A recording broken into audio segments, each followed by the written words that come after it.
c'est curieux ça. C'est pas normal.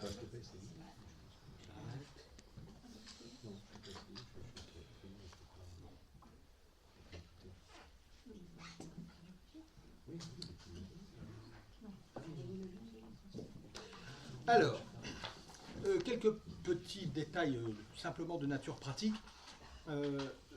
D'abord, je mets à jour le blog. À chaque fois à peu près, enfin oui, j'essaie de le mettre à jour pas trop longtemps après avoir fait le cours. J'ai notamment mis sur le blog les deux textes d'Alain auxquels j'avais fait référence la dernière fois. Donc ici sont les textes sur le culte des morts. Bon, ce sont des curiosités qu'il est intéressant de lire, je pense. Alors j'ai un problème pratique là, enfin c'est pas moi qui ai un problème pratique, mais une personne me demande s'il n'y aurait pas un covoiturage possible depuis Bavière de Bigorre. Bon, oui, éventuellement. Oui. Bon, écoutez, alors, si vous pouvez venir me voir juste après, je vous communiquerai les coordonnées de la personne, et puis comme ça vous pourrez voir avec elle si quelque chose est possible. Je vous remercie de venir de si loin. Parce que Bavière ici, c'est quand même pas... bon, donc merci, et un deuxième merci pour l'éventualité en effet d'une possibilité de covoiturage, une personne qui vient depuis plusieurs années et qui est assez âgée et qui pour conduire en particulier la nuit est en difficulté. Bien, alors je vous avais parlé aussi, je crois que je vous avais dit que je lisais ce livre d'Andreas Malm, donc je l'ai terminé. Comme j'en ai parlé, je vous fais tout petit peu le bilan. C'est un livre qui s'en prend à ce qu'on appelle très généralement la pensée postmoderne, dont une des figures en France les mieux connues est précisément celui qui sert de cible principale à donc ce géographe suédois qui s'appelle Andreas Malm, et la cible c'est principalement Bruno Latour. Bruno Latour pour des thèses portant sur le rapport entre la nature et la culture, des thèses qui rencontrent, alors pour ceux qui étaient là l'année dernière, nous en avons beaucoup parlé, qui rencontrent au moins partiellement celle de Philippe Descola, puisque Bruno Latour est de ceux qui pensent que, en effet, la notion de nature et l'opposition du naturel et de l'artificiel, de la nature et de la culture, n'ont plus cours.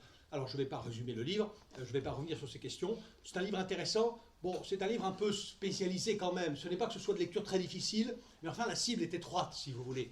La cible est étroite. C'est intéressant parce que ça articule la thématique que je viens d'évoquer, qui est une thématique plutôt philosophique. Est-ce qu'on peut se passer de l'idée de nature ? Ça articule cette thématique à des problématiques très directement politiques, puisque les analyses de Andreas Malm sont très, et il ne s'en cache pas, il le dit même de façon très, très explicite, sont inspirées par le marxisme et par une critique de type marxiste de l'évolution actuelle du monde, et par une réflexion depuis les problématiques et les thèmes marxistes sur la crise écologique actuelle. Voilà, c'est un livre intéressant, maintenant assez ciblé. Ce qui tend à me réjouir, c'est que ce livre converge assez fortement avec les analyses que j'ai développées l'année dernière, et par conséquent avec celui que je m'apprête à publier. Donc, comme je l'avais dit chez Agone, la présentation se trouve sur le blog aussi, et qui paraîtra en février prochain. Donc ça crée un terrain favorable pour l'atterrissage de mon propre bouquin. Alors, ce livre, alors donc... j'aurais écrit le nom de l'auteur, Andreas Malm, et le titre c'est Avis de tempête, ça c'est le titre, et c'est sous-titré Nature et culture dans un monde qui se réchauffe. Dans un monde qui se réchauffe. C'est-à-dire que le sous-titre Nature et culture dans un monde qui se réchauffe montre que la problématique n'est pas, je dirais, essentiellement philosophique. Ce sont des analyses qu'on peut qualifier de philosophiques qui sont développées dans ce livre, mais la perspective est quand même principalement politique. Voilà. Avis de tempête, nature et culture dans un monde qui se réchauffe. L'édition, c'est La Fabrique.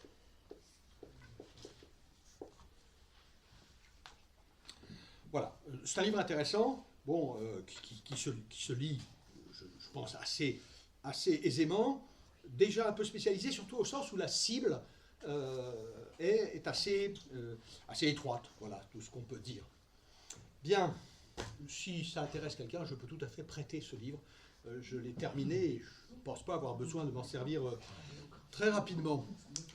Alors, oui, je crois que c'est tout pour ce qui concerne les questions pratiques. J'avais un petit papier pour ne rien oublier, mais je pense que j'ai dit l'essentiel. Bon, vous verrez si ça me revient à l'esprit, si autre chose me revient à l'esprit. Alors, je suis toujours, bien sûr, dans l'explication du préambule à cet appendice à la 4e partie. Je crois que je m'étais arrêté sur le plan de l'éthique. C'est bien ça. Je ne sais pas si j'étais venu tout à fait au bout de ce plan, si j'avais... 4e partie. Pardon ? 4e partie. Ah, 4e partie. Je n'avais pas parlé de la 5e. De toute façon, je parlerai aujourd'hui de la 5e partie, de façon très brève, bien sûr, et encore assez allusive, mais j'en parlerai tout à l'heure, donc je terminerai cette mention du plan là, tout à l'heure, dans quelques instants. Je vais passer au 3e point que je souhaite développer dans cette explication de ce préambule, et qui concerne le mot, simplement éthique, le mot éthique. Et donc, je vais m'intéresser à ce que dit le mot éthique.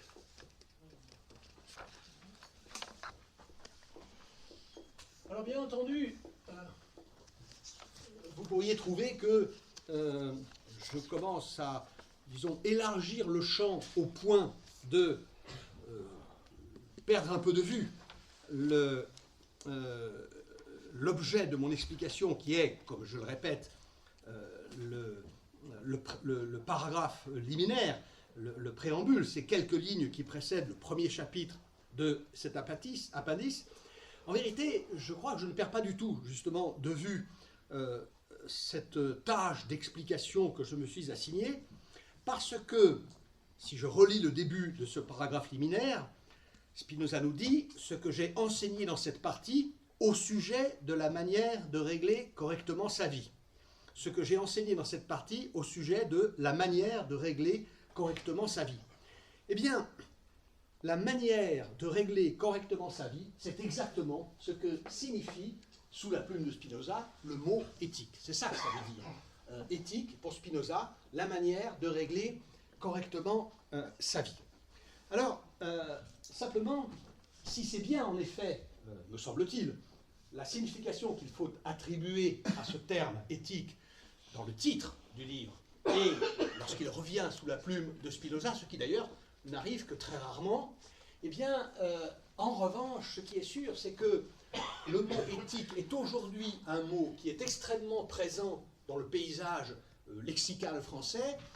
C'est un mot qui est mis à toutes les sauces, qui est très souvent utilisé pour parler de choses assez différentes elles-mêmes. Et donc, je veux un peu examiner ce qu'il en est aujourd'hui pour nous de ce terme et essayer d'introduire quelques précisions dans une signification qui a pour première caractéristique, dans le sens actuel du mot, j'insiste bien sur cet aspect, une signification qu'on peut, je pense à bon droit, qualifier de flottante.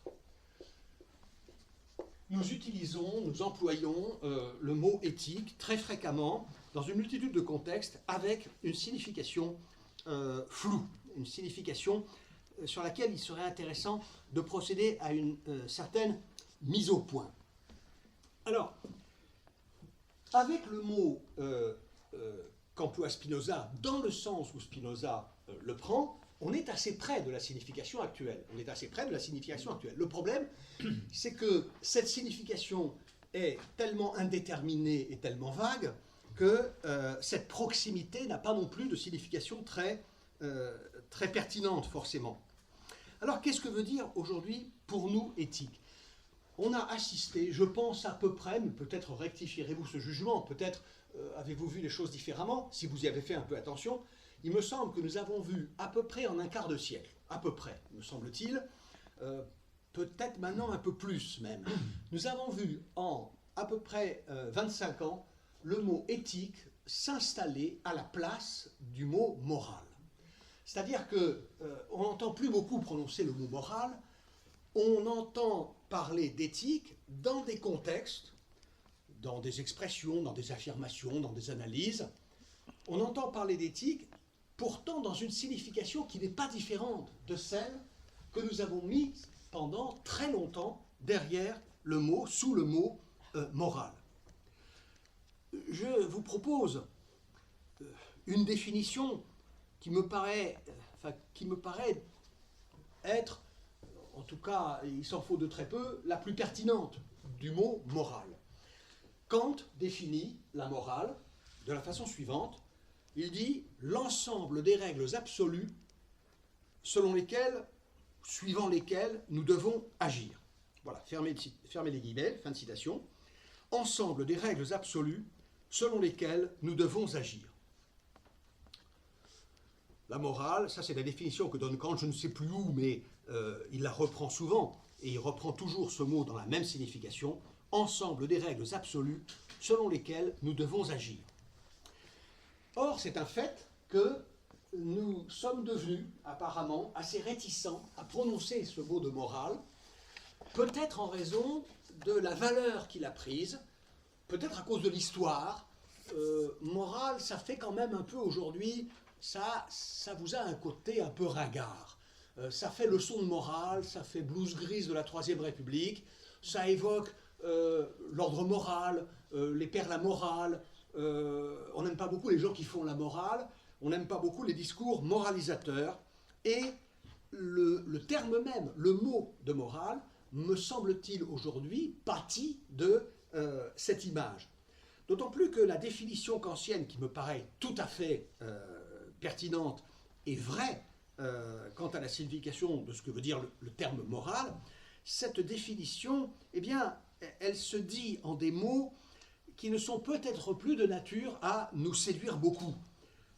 Ensemble des règles absolues selon lesquelles nous devons agir. Il y a l'idée de devoir, il y a l'idée d'obligation. Ça veut dire que la morale parle une langue de sévérité. Et puis surtout, il y a cet adjectif absolu, les règles absolues. Et évidemment, l'objection se présente tout de suite ici. Mais qu'est-ce que c'est que cette manière d'absolutiser, de regarder comme absolues les lois, les règles, les préceptes ou les valeurs qu'édicte la morale? Car nous savons tous, enfin nous l'avons appris de quelque chose qui n'existait pas à l'époque de Kant, qui s'appelle les sciences humaines. Nous avons appris de la sociologie, nous avons appris de l'histoire, nous avons appris de l'anthropologie, de l'ethnologie, de l'ethnographie, nous avons appris les sciences humaines en général, que précisément les valeurs, les préceptes, les commandements et même les concepts moraux sont éminemment relatifs. Que tout cela est relatif aux cultures, aux époques, aux lieux, au temps, donc, et que déclarer tout cela absolu, c'est peut-être d'abord être victime d'une erreur de perspective, l'erreur qui nous fait considérer comme ne devant être en rien comparé, en rien mise en perspective, des commandements que nous ne regardons comme absolus que parce que nous avons été éduqués dans cette atmosphère, dans cette ambiance, et que nous n'avons pas appris, qu'on ne nous a jamais appris, qu'il y avait autre chose, qu'il y avait d'autres manières de penser, d'évaluer, de juger, de commander et d'interdire.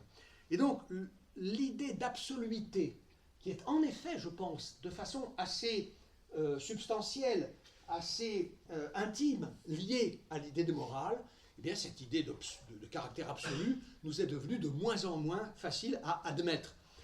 Au fond, l'idée de lois, de règles, de préceptes absolus selon lesquels nous devons agir, ça nous paraît d'abord factuellement faux, et deuxièmement, au fond, peut-être témoigner d'une espèce de volonté d'imposer quelque chose, Et puis, il n'y a pas que les sciences humaines, il y a la philosophie qui est passée par là aussi. Enfin, on a lu Nietzsche, on a lu toute la critique de la morale, on a lu ce livre qui s'appelle « Généalogie de la morale ». Généalogie de la morale, ça veut dire qu'on va rapporter la morale à ses origines, à son histoire. Mais généalogie veut dire plus que ça. Ça veut dire plus qu'histoire et origine. Ça veut dire aussi que nous avons appris de Nietzsche, alors je ne vais pas résumer ici la généalogie de la morale, mais enfin, c'est l'idée générale de Nietzsche, nous avons appris de Nietzsche que la morale est la partie liée, et d'une certaine façon, elle entretient un rapport, on va dire, complicité n'est pas le mot qui convient, mais au moins elle exprime un certain nombre de relations qui sont des relations de puissance, de force, et qu'elle n'a pas, la neutralité que voudrait lui accorder ceux qui, comme Kant précisément, lui confèrent un caractère absolu. La morale, ça ne vient pas de rien, dit Nietzsche, ça a une origine, ça a une histoire, et surtout, c'est lié à des enjeux qui sont des enjeux, pour parler le langage de Nietzsche, de conflits de volonté de puissance. Alors je ne vais pas ici, je ne vais pas développer cela. Vous pouvez vous lancer dans la lecture de La généalogie de la morale, qui est un des grands livres de Nietzsche. Je vous conseillerais quand même peut-être de commencer, à titre de préambule, de préalable, de préparation, par la lecture de ce livre, qui est déjà tout un programme et qui s'intitule « Par-delà bien et mal ». Par-delà bien et mal. Par-delà bien et mal, c'est tout un programme. Et c'est tout un programme qui n'est autre qu'un programme de mise en question de la morale. Car qu'est-ce que la morale, sinon, précisément, un discours du bien et du mal. Un discours qui nous dit, voilà, si tu fais ci, tu fais le mal, si tu fais ça, tu fais le bien.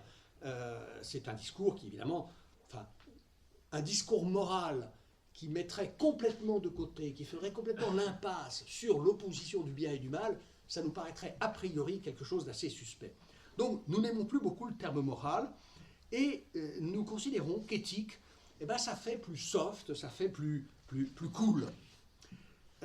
Et d'ailleurs, c'est bien, je dirais, sous cet aspect que c'est propagé. On pourrait presque parler de mode, de parler d'éthique, jusqu'à susciter ce que... c'est un de mes vieux professeurs, enfin c'était mon tuteur à l'époque où j'étais stagiaire, quand j'étais professeur tout à fait débutant, quelqu'un qui s'appelait, il est mort depuis maintenant assez longtemps, Alain Etchegoyen, qui avait publié un livre qui ne révolutionne pas la philosophie morale, mais qui était une réflexion sur l'époque. C'était paru au tout début des années 1990, et le titre du livre, c'était « La valse des éthiques ». La valse des éthiques. Et en effet, le mot éthique est un mot qui valse, et qui valse en changeant très régulièrement de partenaire.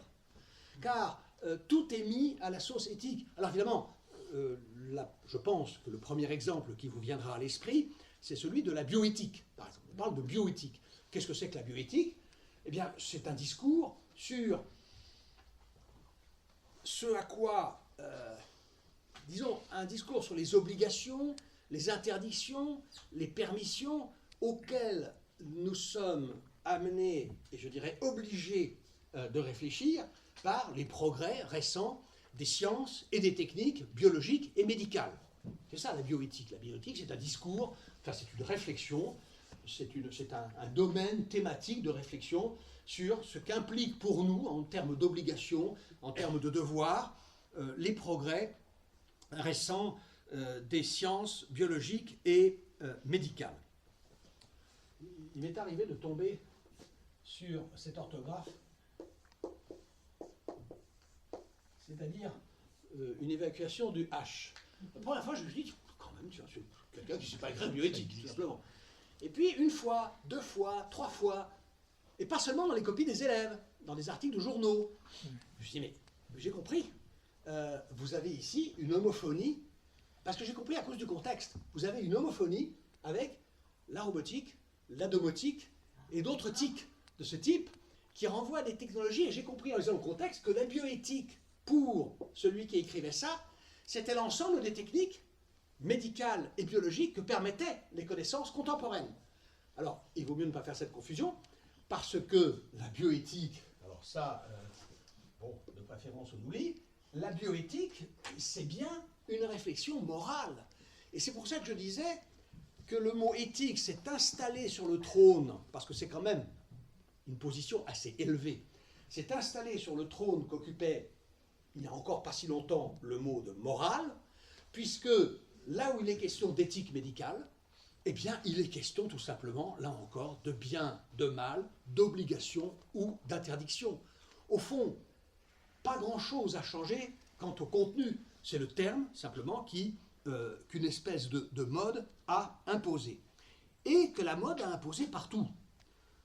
Il y a une éthique des affaires, il y a une éthique du commerce, on apprend même qu'il y a une éthique de la guerre, et il existe un volume, dans une excellente collection, la collection que sais-je, qui s'intitule « L'éthique de la finance ». Voilà, l'éthique de la finance. Bon, pourquoi n'y aurait-il pas une éthique de la finance? Pourquoi les traders seraient-ils a priori incapables, inaptes à une réflexion éthique? Je vais vous parler d'un aspect que je connais un peu mieux que la finance, ça c'est certain. Si je vous parle par exemple de montagne, d'alpinisme et d'escalade, le discours éthique dans l'univers de l'escalade est très présent. Si Patrice de Belfond était là, il renchérirait et il vous dirait que c'est une attitude aussi anti-éthique, aussi peu éthique que possible, que de grimper par exemple et d'ouvrir des voies, d'inaugurer des itinéraires dans les parois avec à la ceinture une perceuse. Parce que percer des trous dans le rocher, c'est pas bien. On a toujours, pendant des décennies, planté des pitons dans les fissures. On s'est dit à un moment, tiens, ce serait peut-être intéressant d'aller grimper dans des endroits où il n'y a pas de fissures, parce que c'est très compact, et pas que c'est compact, c'est plus dur, parce que c'est plus dur, c'est plus beau pour certains. Et donc, on va aller planter des trous. On va aller forer des trous, puis visser des trucs dedans. C'est comme ça qu'on fait dans toutes les grandes parois ou petites parois. Et d'ailleurs, maintenant, c'en est criblé partout en Europe. Dès que vous avez un bout de rocher, vous avez ce qu'on appelle des spits ou des trucs scellés au ciment. On a foré des trous. Et bien ça, beaucoup ont pensé, quand ça a commencé de se faire, et beaucoup continuent de penser, alors que ça se fait depuis longtemps, que c'est pas éthique. Voilà. Et que c'est un attentat à l'éthique de l'escalade, à l'éthique de la grimpe, etc. Ces problèmes restent encore, d'ailleurs, discutés aujourd'hui chez les montagnards et chez les grimpeurs. Alors, qu'est-ce qu'il faut penser de cette dualité de signification, éthique, morale? Bon, voilà ce qu'on peut dire. Je ne vais pas être extrêmement long sur ces questions, parce que ce n'est pas directement mon objet, mais enfin, ceci quand même. Nous avons affaire à deux mots qui sont anciens, en fait, dont les racines remontent loin. En tout cas, à deux mots qui, même s'ils existaient avant le siècle des Lumières, n'ont pas, à ma connaissance, été distingués, dont la distinction, dont la différence, dont l'opposition n'a pas été thématisée avant, je pense, le XVIIIe siècle, et peut-être même, d'ailleurs, faudrait-il ne pas remonter aussi loin. Alors, il y a évidemment une multitude de possibilités de construire l'opposition ou la distinction entre éthique et morale. Ne serait-ce qu'en jouant sur, je dirais, des dimensions qui peuvent être appliquées à l'un ou à l'autre mot. Parce que l'éthique, comme la morale, ça peut se décliner, par exemple, au niveau individuel comme au niveau collectif. La morale, c'est évidemment un phénomène qui s'observe au niveau de l'individu, et c'est ce que signifie par exemple l'idée de conscience morale. Une conscience morale, c'est quelque chose qui parle à un individu. Mais c'est évidemment, la morale, quelque chose qui a une dimension collective, au sens où il y a des codes, il y a des règles, il y a des notions, des concepts qui relèvent de la morale et qui sont partagés par des collectifs humains, par des sociétés, par des groupes, etc. Donc, et c'est vrai tout autant pour l'éthique. Et puis, morale comme éthique peut se décliner selon les deux aspects et les deux dimensions du descriptif et du prescriptif.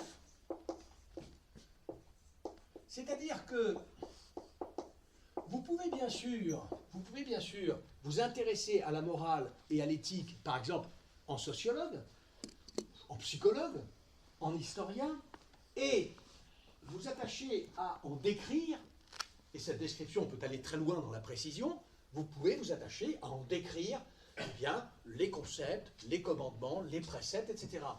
Mais il est évident que ni ce qu'on appelle morale, ni ce qu'on appelle éthique ne peut être totalement, je dirais, isolé d'un contenu prescriptif, c'est-à-dire de commandements, de prescriptions obligatoires, d'interdits, d'interdictions, etc.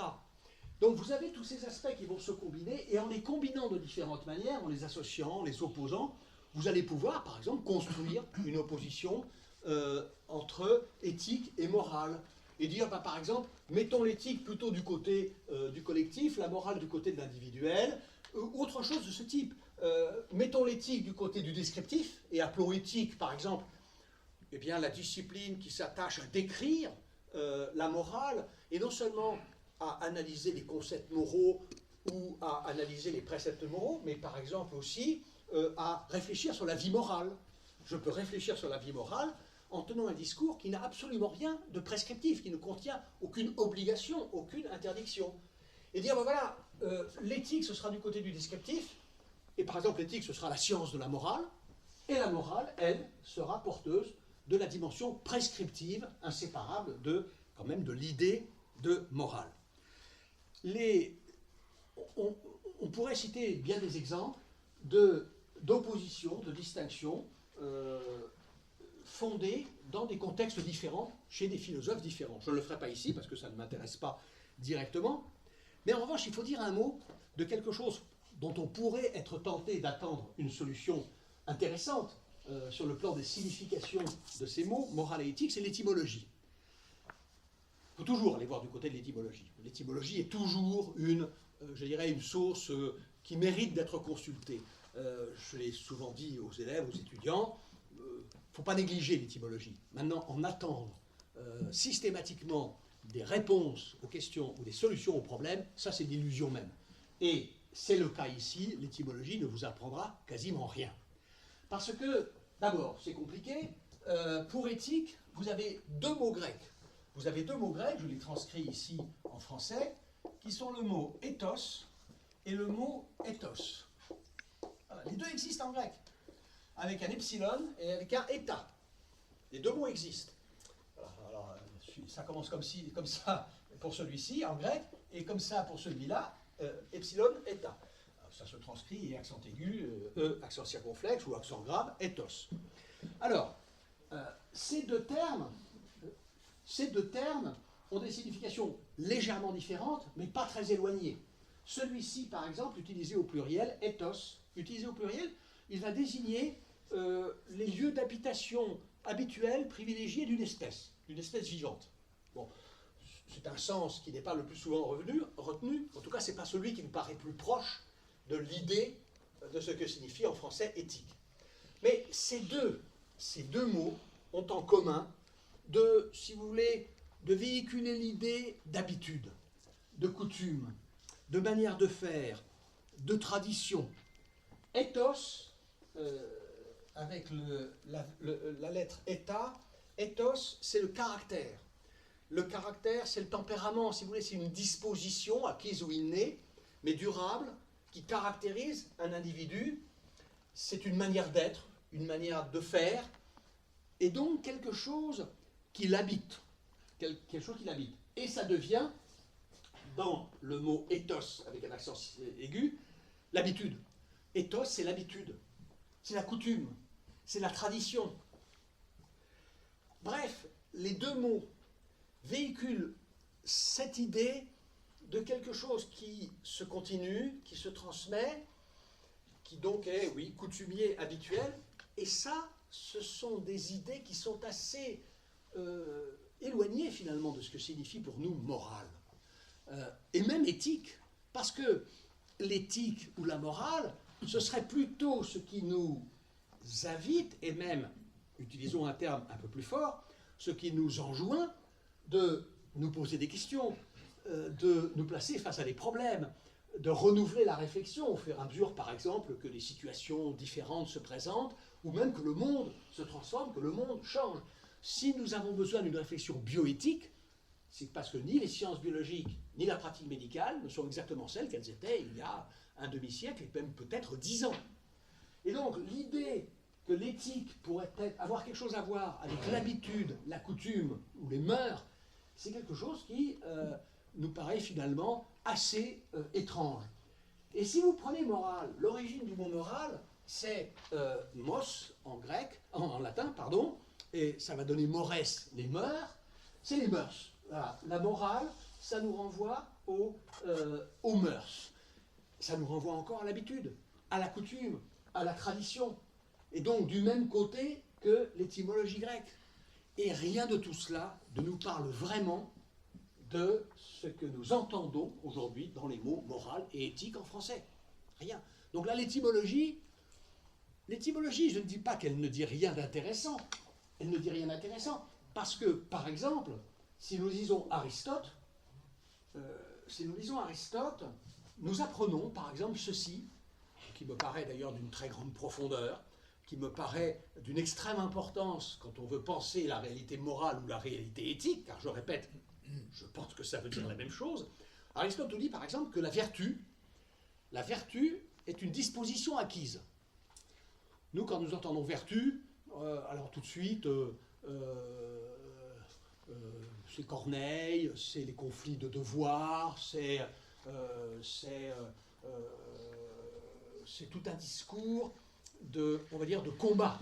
De combat, la vertu, c'est la capacité, l'aptitude, la puissance de celui ou de celle qui sait combattre ses penchants, ses pulsions, ses émotions. C'est ça que nous entendons dans vertu. Nous n'entendons pas tellement dans l'idée de vertu quelque chose qui serait acquis et quelque chose par quoi il suffirait de se laisser porter. Or, Aristote vous dit ceci, mais finalement, la vertu la plus vertueuse, la vertu la plus puissante, parce que vertu, ça veut dire puissance. Alors ça, c'est ce qu'on retrouvera chez Spinoza, où ça n'a pas d'autre signification. Par vertu et par puissance, j'entends la même chose. Ça, je cite Spinoza. Par vertu et par puissance, j'entends la même chose. La vertu, c'est la puissance, mais étymologiquement, nous le savons déjà. Qu'est-ce que c'est que la vertu d'une plante? Qu'est-ce que sont les vertus d'un médicament? Les vertus d'une plante et la vertu d'un médicament, c'est sa puissance, par exemple, de soigner. Donc, vertu veut dire puissance. Alors après, comment est-ce que cette idée de vertu a pu, je dirais, produire des significations différentes? Comment est-ce qu'elle a pu, par exemple, finir par désigner la virginité des femmes, par exemple, hein? Posons-nous les questions, et il n'est pas très difficile de répondre, je pense sur le plan historique, par exemple, à ce genre de questions. Bref, l'étymologie ici nous parle beaucoup plus d'habitude, de coutume, que de ce que nous avons le plus souvent tendance à mettre sous le mot moral. Et encore une fois, je répète, ça ne veut pas dire que l'étymologie est fausse. Au contraire, ici, elle nous oblige, l'étymologie, à réfléchir sur la pertinence de cette idée d'Aristote, qu'au fond, le plus vertueux, c'est peut-être celui qui est vertueux sans effort, parce qu'il n'a qu'à suivre sa pente. On cite souvent cette phrase, je ne sais plus ce qui c'est, la vertu, la morale, ça consiste à suivre sa pente en remontant. La vertu, ça consiste à suivre sa pente en remontant. Bon. Effort. Rousseau le dit dans quelque part, je crois que c'est dans l'Émile, il dit « Il n'y a point de vertu sans combat », à quoi il faut ajouter évidemment qu'il n'y a point de vertu sans victoire. De combat contre les penchants, peut-être contre les instincts, contre les pulsions, et souvent contre les habitudes, justement. Eh bien, Aristote vous dit, et ça c'est, je crois, très profond, eh bien qu'au fond, le plus vertueux, le plus puissant, est peut-être celui qui n'a besoin, justement, d'aucun, ou qui a besoin de moins d'efforts pour être vertueux. Donc, laissons l'étymologie et concluons sur ce point des significations des deux mots, ceci que si en science, on peut donner, et on doit donner, sinon on aura du mal à construire un savoir scientifique ou des théories scientifiques ou des propositions de nature scientifique, si en science on peut et on doit donner au concept un contenu déterminé, c'est-à-dire étymologiquement, qu'on sache dans ce qui est désigné par un concept où ça commence et où ça se termine. Je sais à partir de quand ce n'est plus, par exemple, un nombre rationnel, je sais à partir de quand ce n'est plus un cercle, je sais exactement où ça se termine, l'identité du cercle, parce que j'ai une définition du cercle, une définition de l'ellipse, j'ai une définition du nombre premier ou du nombre rationnel, et je peux faire le départ entre ce qui relève et ce qui ne relève pas de ce que je viens de définir. Les mathématiques sont évidemment la science qui parvient au plus élevé des degrés de détermination de ces concepts. J'avais un ami qui, je suis un ami, je l'ai toujours, qui est mathématicien et qui me dit « J'aurais bien fait de la physique, et même quand j'étais étudiant, j'étais plus fort en physique qu'en maths. Mais il dit, j'aimais pas parce que je trouvais que c'était un peu boueux sur les bords. »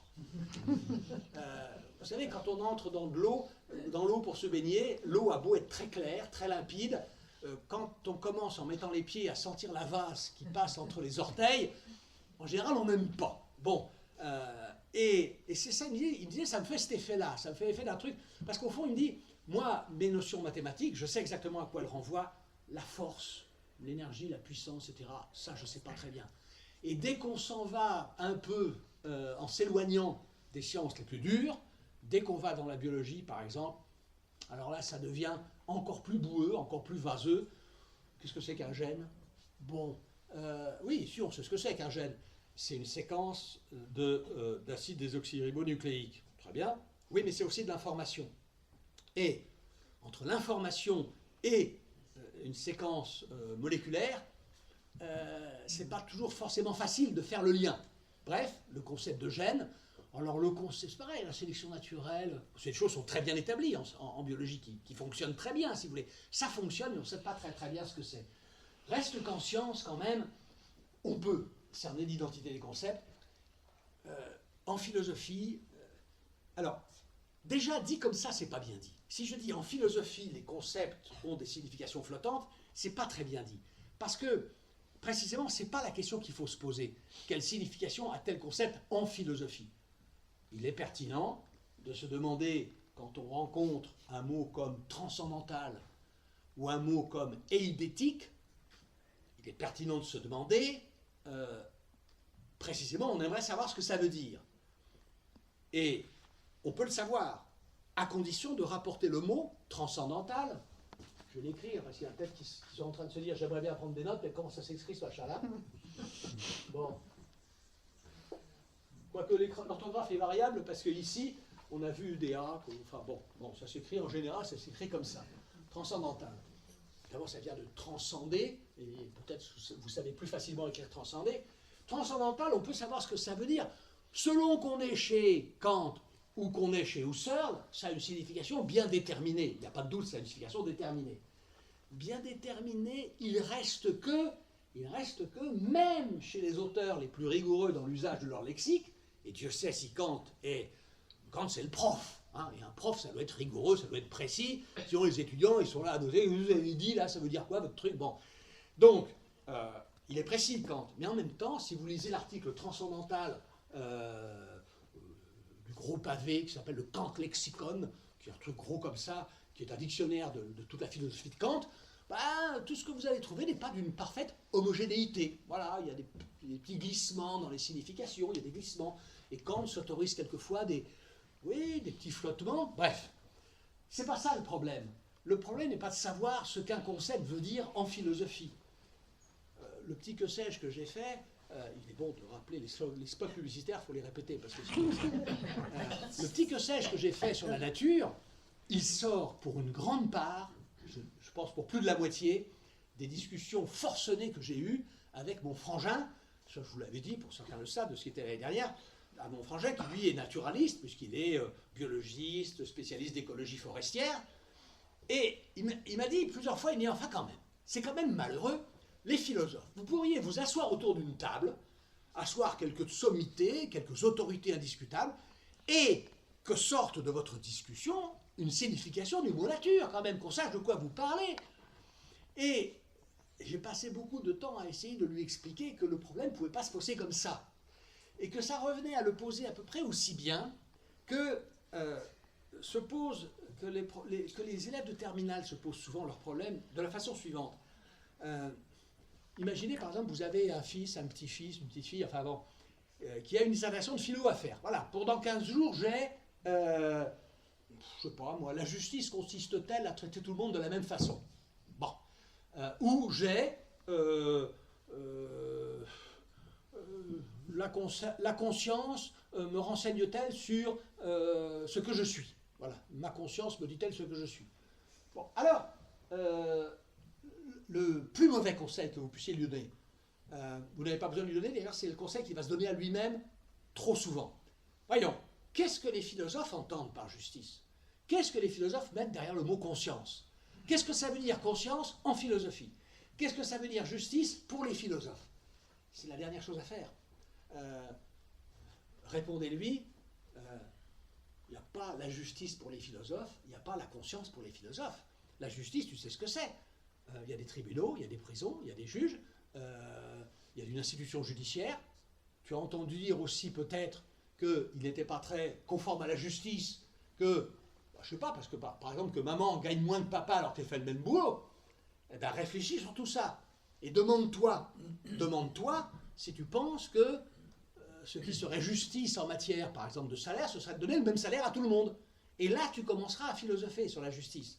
Pas en allant tout de suite te précipiter sur le dictionnaire de philosophie, savoir ce qui a marqué au mot justice, et dire, ben voilà ce que les philosophes appellent justice. Et ce qui conduit les élèves le plus souvent, malheureusement, à recopier ce qu'il y a dans le dictionnaire, ne sachant pas eux-mêmes trop quoi en faire. Donc, j'ai dit à mon frère, si tu veux savoir ce que veulent dire les philosophes par nature, ben tu dis, bon, que sais-je? Bon, évidemment que c'est la première personne à qui je l'ai donné, mais c'est ça qu'il faut faire, bien sûr. C'est-à-dire suivre les philosophes dans leur réflexion sur un terme, quel qu'il soit. Et quand ils vous parlent de morale, ils n'arrêtent pas de vous répéter. Mais la morale dont je vous parle, c'est la morale de tout le monde. C'est la vôtre, c'est celle de n'importe qui, c'est celle du premier venu. Et donc moi je réfléchis sur la morale, et c'est pour ça d'ailleurs que les professeurs interdisent à leurs étudiants d'écrire dans leur dissertation, dans leur copie, la morale de Kant. Parce qu'il n'y a pas de morale de Kant. Alors, il y a une morale de Kant, ça il y en a une, au sens où Kant lui-même comme individu avait certaines conceptions de morale, bon, dont certaines aujourd'hui d'ailleurs nous paraissent un peu bizarres, voire un peu scandaleuses, mais peu importe. Il y avait une morale de Kant, certainement. Oui, ça ne fait aucun doute. C'était certainement un individu qui avait des principes moraux, des règles morales. Mais ce qu'on trouve dans la critique de la raison pratique, dans les fondements de la métaphysique des mœurs ou dans la doctrine de la vertu, ce n'est pas la morale de Kant. Ce sont les réflexions de Kant sur cette réalité qu'est la morale. Et donc, voilà, il n'y a pas de définition philosophique des mots morale et éthique. En revanche, il est vrai que chez plusieurs philosophes, vous allez trouver cette opposition thématisée, vous allez la trouver conceptualisée dans un contexte particulier, d'une manière particulière. Par exemple, pour prendre un contemporain assez bien connu, André Comte-Sponville le fait. Comte-Sponville le fait. Il établit une différence entre éthique et morale.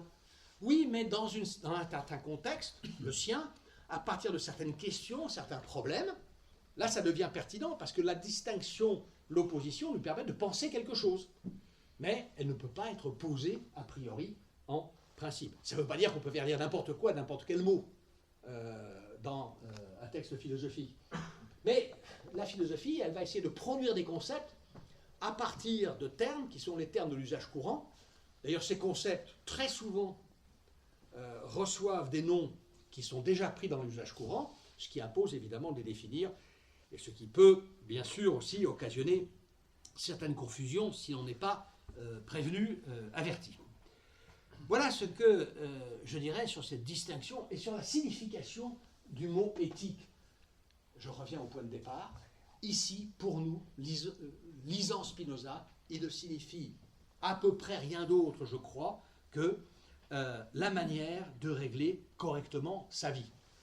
Ce qui ne veut pas dire, bien sûr, que vous pouvez réduire le livre qui est intitulé « Éthique » à une série de préceptes, une série de conseils, de directives ou de commandements pour régler sa vie. Et ça, bien sûr, c'est impossible. L'éthique n'est pas un traité de morale. Ce n'est pas un bréviaire de morale que vous puissiez apprendre et donc vous puissiez vous dire, ben voilà, je vais faire ça et je vivrai bien. Notez bien d'ailleurs que c'est un peu quand même ce à quoi vous avez affaire dans cet appendice à la quatrième partie. Parce que c'est ça l'appendice à la quatrième partie. C'est un petit traité de morale. Peut-être pas seulement de morale, mais enfin c'est un petit traité de morale. Évidemment, le mot éthique, quand il figure en tête de ce livre, en 5 parties de Spinoza, il renvoie à un contenu beaucoup plus fort, qui m'amène d'ailleurs au point suivant, parce que je voudrais quand même essayer de préciser ce lien entre éthique et philosophie. Parce que le livre intitulé Éthique, écrit par Spinoza, né en 1632 et mort en 1677, ce n'est pas un livre de morale, c'est un livre de philosophie. Donc, essayons de voir un tout petit peu plus clair dans ce rapport entre éthique et philosophie. Alors, éthique et philosophie. Alors, régler correctement sa vie, définir la droite manière de vivre, recta ratio vivendi, dit Spinoza, c'est un objectif pratique, c'est une finalité pratique, tout à fait cohérente avec la façon dont, traditionnellement, on traduit ce mot grec, philosophia, et tout à fait cohérente avec la signification qu'on lui accorde le plus communément. Bon, philosophia, ça se traduit par philosophie, bien sûr, et on traduit amour de la sagesse, de façon très cohérente, alors cette fois-ci avec l'étymologie. Philein, c'est le verbe qui veut dire aimer, sophia, sagesse. Bon, philosophie, amour de la sagesse. J'allais dire, cette traduction est parfaitement recevable. Elle est tout à fait recevable. Elle l'est sous réserve de quelques remarques. Quelques remarques simples, mais quand même assez importantes. L'expression amour de la sagesse infléchit tout de même dans une direction très particulière la signification du grec sophia. Ça infléchit cette signification, ça oriente cette signification dans une direction qui est pratique. Voilà. Pratique qui est orientée vers la vie pratique. La sagesse, c'est un terme derrière lequel nous entendons une certaine manière correcte de conduire son existence. C'est ça qu'on entend par sagesse. Et le sage, pour nous, c'est celui qui se signale par sa capacité à adopter un type de vie, à mener un type de vie, à régler son existence sur des principes qui sont de nature à l'élever, à le hisser, je dirais, à un certain niveau, peut-être pas le plus haut niveau. C'est pas parce qu'on est un sage qu'on est un sage parfait. Moi, j'ai connu 2 ou 3 personnes dont je crois pouvoir dire qu'elles incarnaient de façon assez... en fait, il faut être honnête, je pense à une. Bon, mais qu'elles incarnaient de façon assez puissante l'idée de sagesse. Bon, mais si je vous disais de qui je parle, je ne parlerai que de moi finalement, donc ça n'a pas d'intérêt. Mais le sage, c'est celui qui a, sans être nécessairement parvenu à la perfection de cet état, qui a quand même atteint un degré très élevé dans la recherche de perfection de ce qu'est une vie vraiment humaine. Voilà ce qu'on peut dire. Et ça, c'est une définition qui nous oriente et qui oriente l'idée de philosophie. Si par philosophe, on entend celui qui aime, donc qui cherche ça, attention, hein, pas confondre le philosophe et le sage. Parce que aimer la sagesse, la rechercher, ça ne veut pas dire qu'on y soit parvenu. C'est même sans doute parce qu'on n'y est pas parvenu qu'on la cherche. Donc, amour de la sagesse, et là nous avons affaire à une signification, je le répète, qui est pour l'essentiel une signification pratique. Or, le terme grec de sophia ne renvoie pas d'abord, pas immédiatement et pas prioritairement à un idéal de vie pratique. Parce que le sophos dans la langue grecque, le sophos, c'est celui qui sait, c'est celui qui est instruit, c'est celui qui est savant.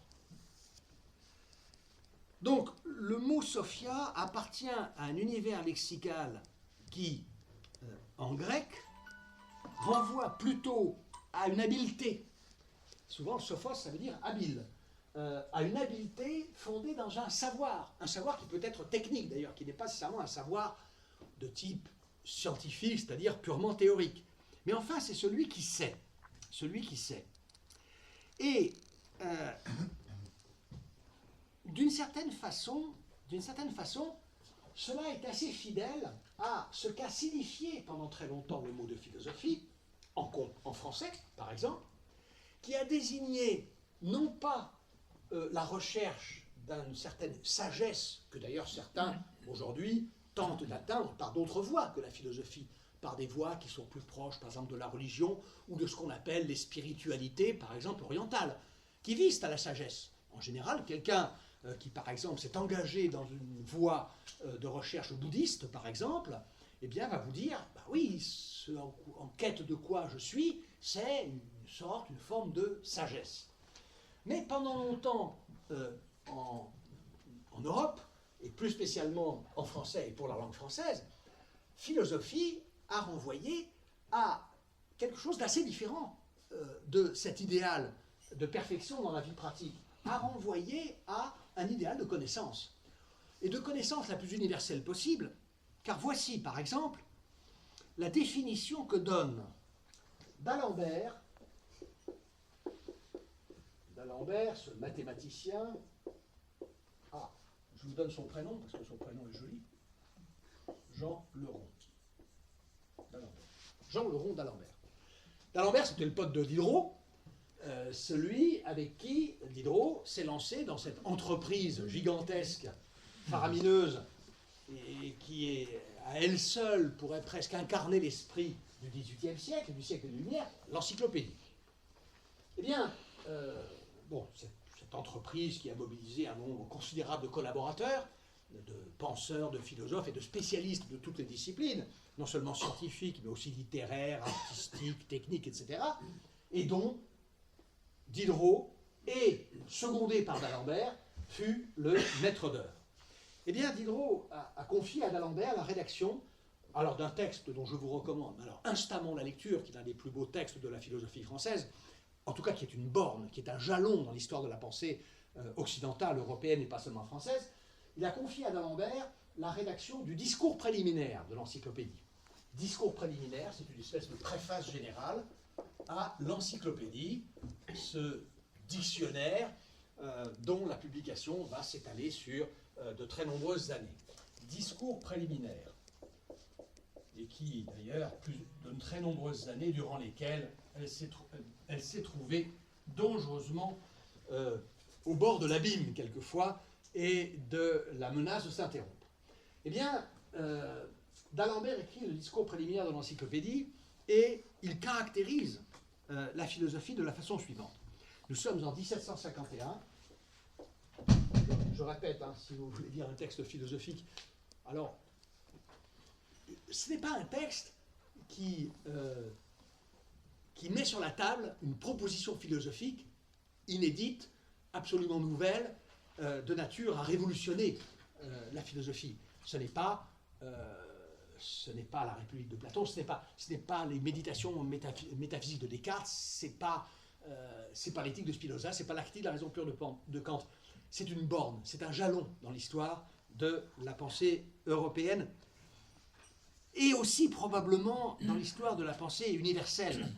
Et voici la définition que donne d'Alembert de la philosophie. Oh, elle est d'une grande simplicité. La philosophie n'est autre chose, n'est rien d'autre, la philosophie n'est autre chose que l'application de la raison aux différents objets sur lesquels elle peut s'exercer.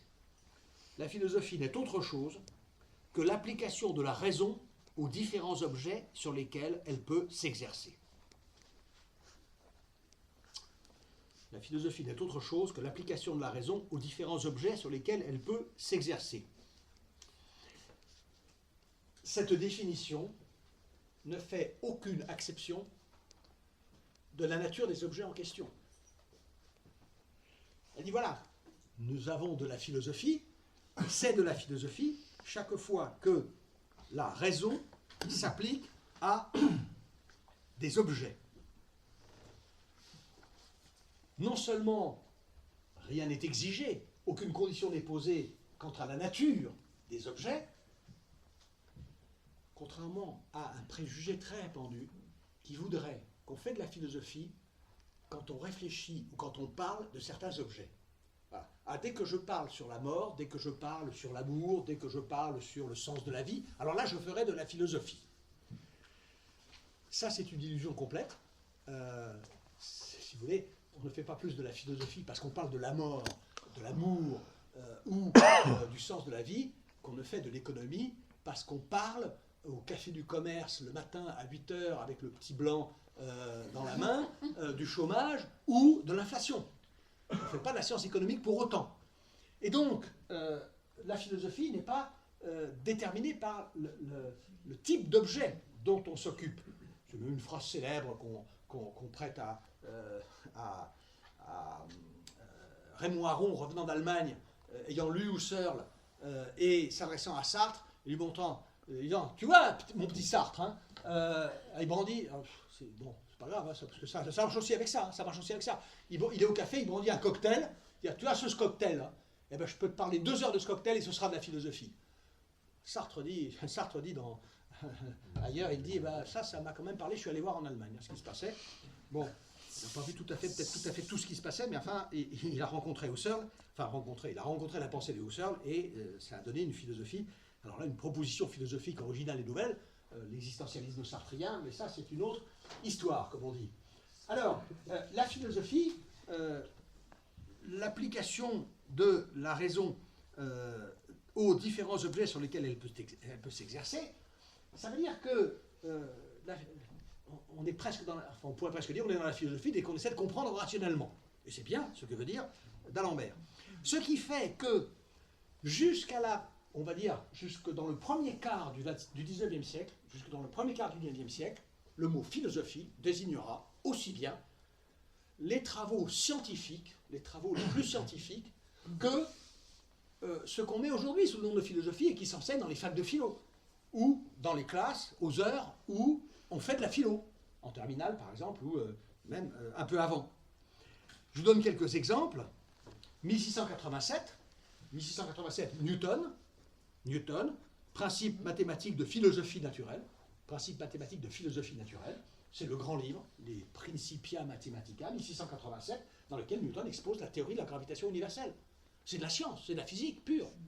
Et quelqu'un qui ouvre ça aujourd'hui, il n'y voit pas un gramme de philo. Si, il y a un peu de philo. À 2-3 endroits, on a envie de dire que Newton se laisse aller, enfin, il dévie un peu, il fait de la philosophie à quelques endroits, mais très très peu. C'est de la science, c'est de la physique, et c'est ce qu'on appelle philosophie naturelle. Philosophie naturelle, ça veut dire physique, ici.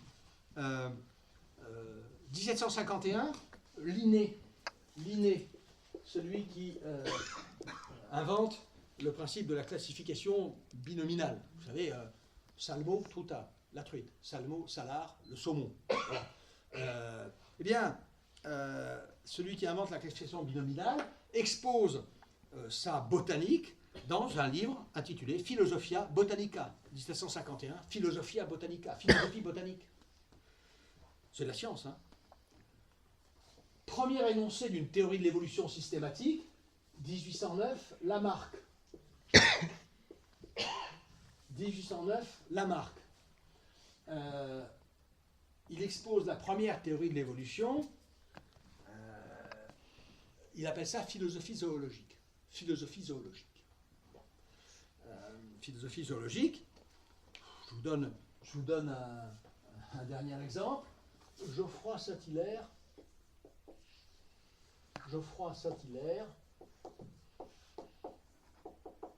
est l'auteur d'une philosophie anatomique. Il réfléchit sur l'anatomie des vivants, végétaux et animaux, philosophie anatomique. J'espère que ça ne vous embête pas trop, mon tableau, j'écris n'importe où. Une fois, j'avais une stagiaire qui est en classe, vous savez, les stagiaires qui viennent pour apprendre le métier, et qui me dit à la fin de l'heure, je ne sais pas si tu sais ça, je vais te dire un truc quand même, ça m'a fait réfléchir. il y a des élèves, sur leur cahier, qu'est-ce qu'ils font? Ils copient ton tableau. Bon. Voilà. Bon, il faut peut-être quand même réfléchir à la façon dont... Bon, voilà, vous n'êtes pas des élèves, donc... mais, ce qui veut dire que je suis d'abord déchargé de toute responsabilité à votre égard. Mais, voilà, bon, c'est vrai que c'est un peu le bazar. Voilà, philosophie anatomique. Et au XXe siècle encore, nous sommes là dans les années 1930, Husserl va définir la philosophie de cette façon. Il dit « Science universelle, science du tout du monde, de l'unique totalité qui embrasse tout ce qui est. » Voilà, la philosophie, science universelle, science du tout du monde, de l'unique totalité qui embrasse tout ce qui est. Excusez du peu, hein. Je répète cette définition, science universelle, science du tout du monde, de l'unique totalité qui embrasse tout ce qui est. Alors, vous allez dire, mais quand même là, c'est vrai qu'on est très très loin de quoi que ce soit qui puisse ressembler à l'amour de la sagesse. Ni chez Newton, ni chez Linné, Lamarck, Geoffroy Saint-Hilaire, on a quoi que ce soit qui ressemble, enfin, un traité de botanique, un traité de zoologie, un traité de classification des vivants, un traité parlant d'évolution des êtres vivants, rien qui nous fasse signe en direction de l'idée morale, éthique de sagesse. Et pourtant, si vous prenez la définition la plus embrassante, la plus globale, la plus totalisante, celle de Husserl, je la répète encore une fois, tellement qu'elle est belle, science universelle, science du tout du monde, de l'unique totalité qui embrasse tout ce qui est, ben même chez Husserl, là, on aura envie de se dire, mais bon, plus rien là-dedans ne semble indiquer que Husserl se préoccupait par la manière d'organiser la vie humaine et de la mener de façon la plus correcte possible. Il y a même là la signification éthique au sens que nous donnons aujourd'hui au mot. Elle reste présente, bien sûr, en arrière-plan, bien sûr en filigrane, parce que Husserl écrit ce texte en Allemagne dans les années 1930. Je n'ai pas besoin de vous faire un dessin. Si j'ajoute que par surcroît, Husserl était juif, il se trouve devant une situation qui est une situation qu'il caractérise comme crise, et même comme ce qu'il appelle, c'est le titre qu'il donne à une célèbre conférence, crise de l'humanité européenne. Il dit, voilà, nous faisons face à une crise de l'humanité européenne. Je laisse de côté les questions que pose cette expression d'humanité européenne. Nous faisons face à une crise de l'humanité européenne dont, on va dire, le symptôme est une crise de la philosophie elle-même, une crise dans la philosophie elle-même, et une crise à laquelle il doit y avoir une réponse philosophique. Ce qui ne veut pas dire que Husserl considérait comme inutile ou négligeable d'autres réponses à la crise dont il était le témoin, qui s'appelle le nazisme évidemment, mais la racine de cette crise, elle est, on dirait aujourd'hui, civilisationnelle, et elle est philosophique, ses symptômes sont philosophiques, et son traitement doit être philosophique pour Husserl. Ce qui veut dire que la dimension éthique, même là, elle n'est pas complètement absente. Et donc, on peut dire que, au fond, qu'est-ce qui s'est passé avec toute cette histoire? Il s'est passé qu'à un certain moment, justement, un lien ou une prétention à établir un lien s'est rompue. Qu'est-ce qui s'est passé à un certain moment? À un certain moment, certains ont dit oui, il faut que la raison s'applique à tous les objets possibles, à tous les objets qui sont à sa disposition. La raison doit le faire, mais elle doit le faire en laissant de côté deux choses. La première, c'est la considération des finalités ultimes de cette connaissance. On doit pouvoir prendre au sérieux le projet de connaître pour connaître, indépendamment de toute finalité pratique. Et c'est là que commence la science. La science commence, on peut dire, véritablement, même si en vérité, certainement, on peut faire remonter ce qu'on appelle l'esprit de la science, le projet de la science, bien en deçà, parce qu'Aristote, c'est déjà de la science dans une large mesure. C'est déjà la science dans une large mesure. Mais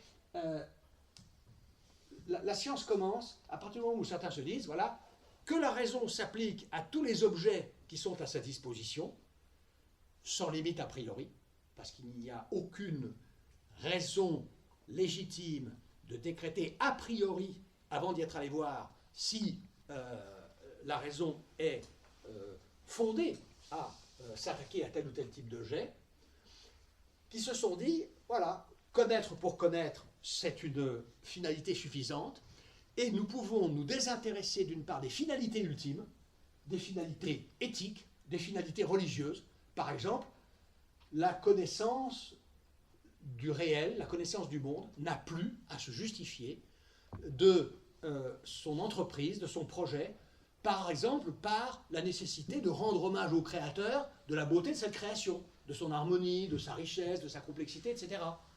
Donc, on perd de vue les finalités ultimes, et on perd de vue aussi un autre problème, je dirais à l'opposé, qui est le problème du fondement, qui est le problème des fondements. On ne s'occupe plus de savoir ce qui rend possible cette connaissance. On met le train en route, on s'aperçoit que ça marche, des moments ça déraille, on le remet sur les rails et on continue d'avancer. Mais se demander pourquoi ça roule, comment ça roule, pas grave. Je n'ai pas besoin, vous dira un biologiste, pour faire de la biologie, et de la biologie efficace, et de la biologie pertinente, je n'ai pas besoin de savoir ce que c'est que la vie. Voilà. Vous voudriez savoir ce que c'est que la vie, l'essence de la vie. Moi, ça m'est égal. Il y a peut-être une essence de la vie, mais ça n'appartient pas à mes objets. Et donc, je n'ai pas besoin de fonder, je n'ai pas plus besoin comme biologiste de fonder ma connaissance du vivant. Et le vivant et la vie, ce n'est pas tout à fait la même chose, surtout si vous mettez une majuscule à vie. Je n'ai pas davantage besoin de fonder ma connaissance du vivant sur une idée de ce que serait le mystère de la vie avec un grand V, pas plus que le mathématicien a besoin, pour faire de l'arithmétique, de l'algèbre, de l'analyse, de savoir ce que c'est qu'un nombre. Pas besoin. Ça marche, c'est tout, ça marche, ça fonctionne, ça fonctionne.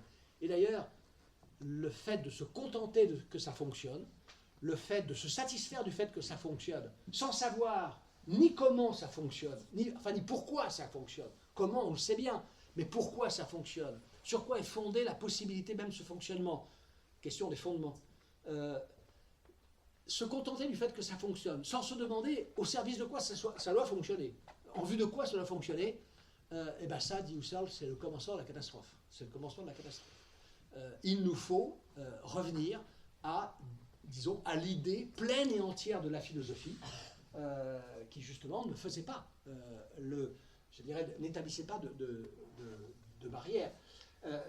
Donc l'idée de Husserl, c'est de revenir à ce qu'il appelle une science rigoureuse. Une science rigoureuse, c'est dans les premiers textes de Husserl, la philosophie comme science rigoureuse, qui assurerait ses fondements et qui saurait pourquoi elle applique la raison à tous les objets possibles. Alors, essayons de revenir à Spinoza. Eh bien, l'éthique n'est pas un livre de science, évidemment pas. Pas du tout un livre de science. On trouve dans la deuxième partie une petite bribe d'éléments de la physique, mais ce n'est pas un livre de physique. Il n'y a même pas un chapitre de physique dans l'éthique. Et je l'avais dit, Spinoza, contemporain de la révolution scientifique, n'est pas partie prenante, contrairement à Descartes, contrairement à Leibniz, par exemple. Non, Spinoza n'a pas laissé d'œuvre scientifique. S'il a laissé quelque chose de scientifique, ce serait plutôt dans l'ordre des sciences humaines, ça oui, parce que le traité théologico-politique, par exemple, est un livre d'exégèse rationnelle et historique des textes religieux. Donc s'il y a une œuvre scientifique de Spinoza, elle est à chercher de ce côté-là, mais pas du côté de ce qu'on appelle, nous, les sciences, aujourd'hui, pas mathématicien, il n'est pas physicien, il n'est pas chimiste, il n'est pas biologiste. Mais Spinoza va, lui, se situer dans la tradition qui est celle de l'Antiquité, à savoir d'articuler un idéal de vie bonne avec une réflexion sur les fondements, et une réflexion qui est une réflexion fondée sur la prétention à une connaissance rigoureuse, à une science rigoureuse, puisque l'éthique, c'est une science de la manière d'organiser correctement sa vie. Voilà ce que veut Spinoza, et c'est pour ça que il y a, si vous voulez, chez lui, une convergence complète entre ce que nous entendons, nous, par éthique, ce que nous entendons aussi par sagesse, amour de la sagesse, et pratique de la connaissance, et idéal de la connaissance, et non seulement une convergence, mais il va falloir parler de plus que d'une convergence, mais d'une fusion, purement et simplement, d'une fusion. Au point que, alors, j'ai évoqué la philosophie antique de façon extrêmement allusive, extrêmement superficielle. Si vous voulez d'ailleurs vous pénétrer de façon, à mon avis, très efficace et dans un livre très pertinent et de lecture très accessible de ce qu'a été la philosophie antique, depuis ce qu'on appelle les présocratiques disons, jusqu'à ce que l'idéal chrétien du salut se substitue à l'idéal grec de la sagesse, c'est-à-dire jusqu'à la fin de l'Antiquité, vous pouvez lire ce très beau livre, et très accessible, pas très long, qui plus est, mais après tout, il y a sûrement ces salles des gens pour qui la longueur d'un livre n'est pas l'obstacle insurmontable en soi. Pierre Hadot, vous lisez le livre de Pierre Hadot qui s'intitule tout modestement et tout humblement et simplement « Qu'est-ce que la philosophie antique ?» Qu'est-ce que la philosophie antique? C'est publié chez Gallimard en folio, c'est un livre de poche. Alors ça, comme introduction aux philosophes de l'Antiquité, c'est excellent. Vous n'entrerez pas de façon très approfondie, très poussée, dans les doctrines des grands philosophes de l'Antiquité. Vous y entrerez quand même un peu, parce qu'il faut bien qu'il en parle, bien sûr, des philosophes anciens, mais il présente toute la philosophie antique dans l'optique d'une problématique qui est celle justement de la vie bonne, de la recherche de la vie bonne. Eh bien, Spinoza, il est dans cette tradition-là, d'articuler un idéal éthique et moral d'ailleurs, parce que, je dirais, quelle que soit la distinction que vous choisissez de faire entre les deux termes, éthique et morale, au fond, on va les voir certainement se réunir, converger au moins, se réunir et peut-être fusionner dans ce livre intitulé Éthique. Eh bien, Spinoza, c'est ça qu'il fait. Il fait ça, chercher le chemin d'une éthique digne de ce nom, d'une éthique, c'est-à-dire d'une perfection de la vie humaine, à l'aide d'une connaissance la plus universelle, la plus totalisante possible, même si bien sûr il ne s'agit pas de faire pour lui la science de tous les domaines possibles et imaginables. Alors, pour terminer, il me faut, ce sera le dernier point, après quoi je passerai dès la prochaine fois à la lecture du premier chapitre. Et là, là je suis encore à un certain degré de généralité pour la philosophie, si vous voulez. Mais là, le premier chapitre, là j'entrerai directement dans le dur, c'est-à-dire dans la philosophie de Spinoza. Alors, je voudrais quand même donner quelques précisions sur, essayer de répondre à une question qui est la suivante. Pourquoi lire l'appendice et surtout pourquoi ne lire que l'appendice à la quatrième partie de l'éthique? Parce que c'est quand même problématique.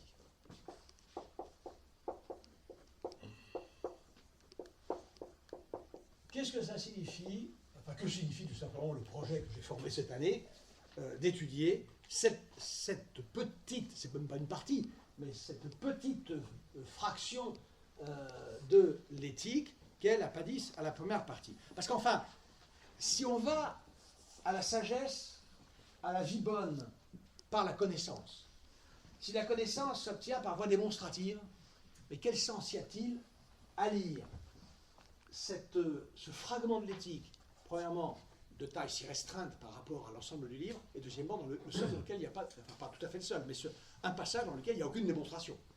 Il n'y a aucune démonstration. Et donc, au fond, est-ce que ce n'est pas une trahison totale de l'esprit même dans lequel Spinoza essaye d'installer son lecteur, quand il lui dit les démonstrations sont les yeux de l'âme, et celui qui n'a pas accès aux démonstrations ne voit rien, il est comme un aveugle. Quel sens est-ce que tout cela a? L'inconvénient principal ne réside pas dans le fait qu'on n'aura pas lu la première, la deuxième, la troisième, la quatrième partie de l'éthique. Bien sûr, c'est un gros inconvénient, mais on peut résumer. On peut toujours résumer. Bon. j'essaierai par moment, il faudra bien que je résume. Il faudra que je vous dise, voilà, dans la première, la deuxième partie, il y a ça, on trouve ça, on lit ça.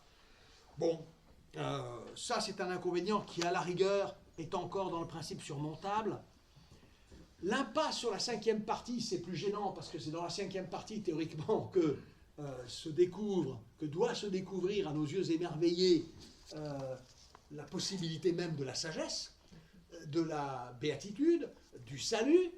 Ben, si nous ne lisons pas la cinquième partie, tout ça risque de nous rester définitivement, irrémédiablement fermé. Mais ça aussi, à peu près, ça peut se résumer. Ça peut se résumer, éventuellement. Ben, il faudra bien le faire aussi. Il faudra bien qu'à un moment ou l'autre, je ne sais pas, j'essaie de vous donner une idée. Je ne dis pas de ce qu'il y a dans la cinquième partie, mais de ce que j'en ai compris. Parce que, ça je l'ai certainement déjà dit, le meilleur moyen de comprendre une chose, et surtout de savoir ce qu'on a compris d'une chose, c'est de l'enseigner. Bon, et l'expérience de l'enseignement de la philosophie spinoziste m'a montré que bien souvent je me trouvais à enseigner quelque chose, tel concept spinoziste, tel passage politique, et de sortir de la classe et de traverser la cour de récréation dans la salle des professeurs en me disant « Mon Dieu, mais t'as rien compris, quoi. Enfin, t'as pas compris ce que t'enseignes, là, c'est pas possible, ça tient pas vraiment. » Bon, d'ailleurs, en général, quand même, l'attitude la plus raisonnable du professeur, c'est de le dire aux élèves. De leur dire, voilà, ils doivent être capables d'entendre ça, je vous explique ça, mais ce que j'en ai compris, bon. Il y en a qui sont embêtés. C'est là que vous voyez les bons et les moins bons. Les bons sont ceux qui disent « Ah bah oui, je comprends, parce que d'abord c'est dur, nous aussi on trouve ça dur, et puis bon, c'est honnête au moins de le dire. » Et puis il y a celui qui vous dit « Ah ouais, attendez, qu'est-ce que j'ai écrit au bac, moi parce que, oui, vous dites « J'ai pas compris Spinoza. » Ben oui, mais moi je vais être obligé de parler de Spinoza. Et, oui, ça je l'ai vu, ça. Je l'ai vu notamment une fois où je me suis trouvé dire, je vous ai parlé de ma stagiaire, c'était la même, je me trouvais en désaccord avec elle sur tel passage de Kant. Bon, on n'était pas d'accord, on ne comprenait pas de la même façon. Les élèves ouvrent des yeux grands comme ça.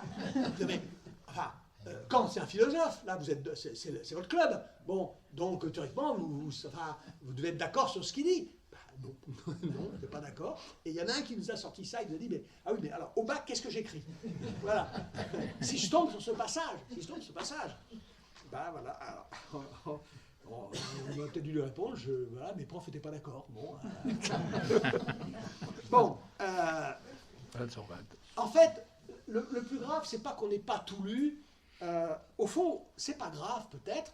D'ailleurs, Spinoza nous le dit lui-même, parce qu'il se pourrait que Spinoza nous laisse à la fin de l'appendice, à la quatrième partie, dans une situation qu'il a prévue finalement, et dans laquelle il ne trouve pas, au fond peut-être, si insupportable de se trouver, si inadmissible de laisser à quelqu'un. Parce que, au fond, nous sommes peut-être dans la situation de celui ou de celle qui a, parce qu'il a fréquenté une communauté religieuse, parce qu'il est membre d'une communauté de croyants, a lu les textes sacrés. Alors il a lu la Torah, il a lu l'Évangile, il a lu le Coran, et qu'est-ce qu'il sait au bout du compte? Alors, il croit peut-être savoir des choses qu'il ne sait pas, en réalité, mais sans doute aussi sait-il des choses vraiment qui méritent d'être sues, et peut-être ne faut-il pas lui en demander davantage. Alors, je vais vous lire un passage qui est tiré du chapitre 13 du traité théologico-politique. Alors, il faut que je le retrouve. Voilà, nous y sommes. C'est ça le traité. Alors ça peut être un peu intimidant. C'est la version bilingue. Donc vous avez les deux textes en latin et en français. Il y a aussi des notes, il y a aussi une préface, il y a aussi un gros index. Bon, quand vous achetez ça en livre de poche, c'est quand même beaucoup moins intimidant et beaucoup moins impressionnant. Cela dit, c'est un livre assez long. Hein. Alors, voilà. Spinoza parle de celui qui a assimilé les enseignements dispensés par la religion, et notamment dispensés par la lecture des textes sacrés. Et il dit ceci. La visée de l'écriture, il s'agit de l'écriture avec un E majuscule, l'écriture simple. La visée de l'écriture n'a pas été d'enseigner les sciences. La visée de l'écriture n'a pas été d'enseigner les sciences. Elle, l'Écriture, n'exige des hommes que l'obéissance seule. Et elle ne condamne que la seule insoumission, non l'ignorance. Or, puisque l'obéissance envers Dieu consiste dans le seul amour du prochain, car qui aime le prochain afin de plaire à Dieu, celui-là, comme dit Paul dans l'Épître aux Romains, a accompli la loi. Si l'obéissance à Dieu, je reprends la phrase, puisque l'obéissance à Dieu consiste dans le seul amour du prochain, il s'ensuit que l'Écriture ne demande pas d'autre science que celle qui est nécessaire à tous les hommes pour pouvoir obéir à Dieu selon ce précepte, et dont l'ignorance rendrait nécessairement les hommes insoumis, ou du moins indisciplinés. Je saute un passage assez long, et je continue ce que Spinoza entend nous enseigner à partir de la connaissance qu'il a, lui, de l'Écriture. Car, comme je le disais tout à l'heure, Spinoza a étudié les textes de l'Écriture sainte, la Torah, le Nouveau Testament, et il les a étudiés pour ce qu'ils sont, c'est-à-dire des textes qui ont été écrits à une certaine époque, par certains auteurs, dans certaines conditions, dans un certain contexte historique, géographique, culturel, linguistique. Il les étudie comme des objets de la réalité. C'est l'un, les Écritures, de ces objets sur lesquels la raison peut s'exercer. Et en ce sens, Spinoza inaugure ce qu'on appelle la lecture historique des textes sacrés. Et cette lecture historique des textes sacrés, qui évidemment va le rendre insupportable à l'ensemble des religions révélées, ça c'est évident.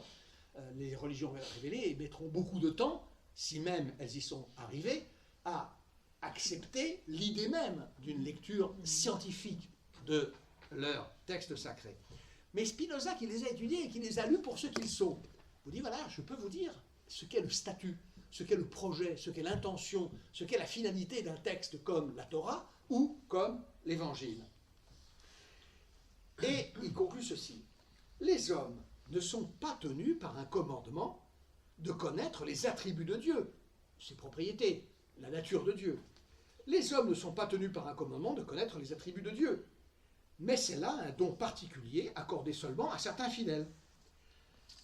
N'entendez pas par don une espèce de capacité inexplicable, surnaturelle, qui serait donnée arbitrairement. Non, c'est quelque chose simplement qui est offert à certains en raison de certaines causes et refusé à d'autres en raison d'autres causes. Les hommes ne sont pas tenus par un commandement de connaître les attributs de Dieu, mais c'est là un don particulier accordé seulement à certains fidèles. Il n'est pas besoin de multiplier les témoignages de l'Écriture pour le montrer. Qui ne voit en effet que tous les fidèles n'ont pas eu une égale connaissance de Dieu, que personne ne peut par commandement être sage, pas plus que vivre et exister. Hommes, femmes, enfants, tous peuvent également obéir par commandement, certes, mais non pas être sages. La sagesse, c'est-à-dire la compréhension, n'est pas du tout une affaire de soumission à une parole, de soumission passive. Et si quelqu'un dit qu'il n'est pas besoin de comprendre les attributs de Dieu, mais qu'il suffit d'y croire, tout simplement, sans démonstration, celui-là divague complètement. Car les choses invisibles, qui sont l'objet de la pensée seule, les choses invisibles, ce n'est pas simplement les objets de théologie, le Dieu personnel, transcendant, ou par exemple les anges, ou des réalités surnaturelles. Non, les choses invisibles, c'est aussi bien des choses qu'on ne voit pas avec les yeux. Entendez par exemple les forces, la masse, l'énergie, etc., ou les gènes. Les choses invisibles, qui sont l'objet de la pensée seule, ne peuvent être vues par d'autres yeux que par les démonstrations. Ceux qui n'en possèdent pas de démonstration ne voient donc absolument rien de ces choses. Et par conséquent, s'ils rapportent quelque chose qu'ils ont entendu sur de semblables sujets, cela ne touche pas plus leur pensée et ne leur montre rien de plus que les mots d'un perroquet ou d'un automate, qui sont des paroles dépourvues de pensée et de signification. Et donc, au fond, Spinoza, on a l'impression quand même que Spinoza écrit cet appendice à la 4e partie en se disant, d'abord, il y en a qui n'ont pas pu suivre les démonstrations. À supposer même qu'ils les aient suivis, maintenant, tout est brouillé dans leur tête, parce qu'ils ne peuvent pas en tirer de façon ordonnée des préceptes de vie. Et puis, il y en a beaucoup qui n'iront pas plus loin. Ils ne pourront pas lire la 5e partie, ils ne pourront pas accéder à la béatitude, c'est-à-dire à cette perfection de la connaissance qui coïncide avec la perfection de la conduite droite de la vie. Par conséquent, il faut, sachant qu'ils sont condamnés à rester là où ils sont, tout le monde ne deviendra pas sage. Tout le monde ne partira, du moins, tout le monde ne parviendra pas au fait, au degré le plus élevé de la sagesse. Peut-être même personne ne peut parvenir à la perfection de la sagesse. Et d'ailleurs, personne, sans doute, ne peut parvenir à la perfection de la sagesse. Et ça, nous verrons pourquoi un petit peu plus tard. Mais au moins, nous pouvons peut-être espérer, à ce stade de l'écriture de l'éthique, et donc de la lecture de celui qui s'y est plongé, nous pouvons espérer qu'il sorte de cette lecture avec quelque chose d'analogue et de comparable à ce dont est muni celui qui sort de la lecture des Écritures saintes, à condition d'en avoir compris la signification et le statut, et à condition qu'on ne lui ait pas fait croire, comme le font toutes les églises, comme le font toutes les religions révélées, à condition qu'on ne lui ait pas fait croire qu'en lisant les Écritures saintes et en écoutant l'interprétation par le clergé, il a compris la nature de Dieu. Et quand il s'agit de la nature de Dieu, bien sûr, le Dieu auquel pense ici Spinoza dans ce texte, c'est le Deus sive natura, mais ça vaut aussi bien pour le Dieu transcendant, personnel, des religions révélées, des synagogues, des églises et des mosquées. Ça vaut pour lui, ça vaut pour les deux. C'est pour ça que Spinoza peut bien sûr constamment jouer sur les deux plans, sur les deux niveaux. Là, il parle des deux, finalement. Et de la même façon que l'adepte, le croyant, le fidèle d'une religion révélée, tel que le judaïsme, le christianisme ou l'islam, ne peut absolument pas, à la lecture des Écritures saintes, comprendre ce que c'est que la nature de Dieu, de même, celui qui a lu l'éthique pourra peut-être le comprendre, mais je ne suis pas sûr qu'il l'ait compris, au moins les deux, s'ils ont bien lu ce qui a été le but principal de l'enseignement de la religion et des textes sacrés, et s'ils ont bien lu ce que j'ai écrit jusqu'ici dans l'éthique, ils pourront vivre selon la droite manière de vivre. Ils pourront, même s'ils n'ont pas la connaissance totale de la réalité des choses. Et je pense un petit peu que c'est peut-être, au fond, l'autorisation que Spinoza nous donne à nous contenter de la lecture de ce texte. Vous aurez affaire, avec l'appendice à la 4e partie, alors Misraï dit un petit traité du bonheur. C'est vrai, je crois que c'est pas faux, un petit traité du bonheur, et puis un traité de morale aussi, un traité de morale. Mais, évidemment, d'une morale qui tient les promesses de ce qu'on attend. Alors d'un texte sacré, quand on lit les Écritures saintes, d'un texte de philosophie morale, quand il nous dit, voilà, je vais vous montrer ce que c'est que la droite manière de vivre, mais évidemment, coupé, séparé, il faut bien l'avouer, de quelque chose à quoi tout le monde ne peut pas avoir accès. Ça n'est pas donné à tout le monde. Encore une fois, ce n'est pas un don qui tombe comme ça du ciel, non, mais il n'est pas donné à tout le monde d'accéder à toutes les démonstrations, il n'est pas donné à tout le monde de comprendre la nature ultime des choses. Et donc, mais ce n'est pas forcément très grave. C'est pas forcément très grave. Après tout, même les insensés, alors ici, il ne s'agit pas des insensés, mais même les ignorants peuvent être sauvés. Voilà. Ils peuvent être sauvés, au moins par la pratique, même s'ils n'ont pas accès à la totalité du salut par la connaissance. Alors j'en ai terminé, ou presque, parce que j'aurai un tout petit paragraphe ajouté, mais que dalle, très très peu de choses, mais enfin importante quand même. Et la prochaine fois, j'entrerai donc dans la lecture du premier chapitre. Voilà. Et là, ce sera vraiment le spinozisme. Je vous remercie.